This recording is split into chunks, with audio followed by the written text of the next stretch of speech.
You have these large blood vessels that are coming in from the internal carotid artery system. You have the sphenopalatine artery coming in from the external carotid system. You can get a ton of bleeding in the back part of your nose, the so-called posterior bleed. Why does it happen with high blood pressure? We don't really know, but it stands to reason that these vessels are inside the head, subjected to increased pressure, may cause those blood vessels to burst. So high blood pressure is an unexpected cause, and then it's augmented by the fact if you're on antiplatelet therapy like aspirin and your blood has trouble clotting, you can have a very serious bleed. And it begs the question, which is, how do you know? Well, with these 90+% of anterior nosebleeds, I always say, you know, you got to hold pressure.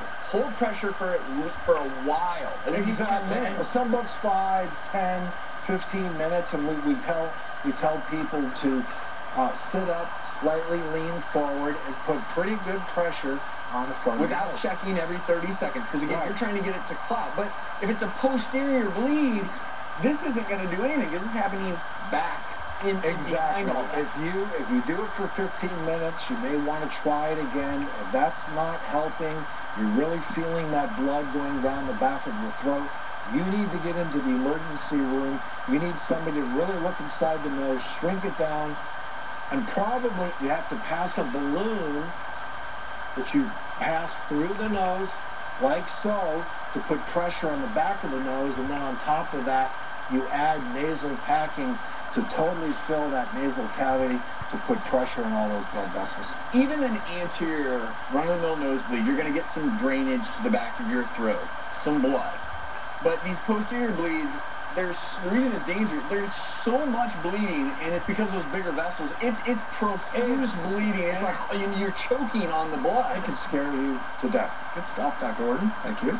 Well, coming up, what you should add into your diet right now that may decrease your risk of heart disease by up to 80%. Find out what it is next.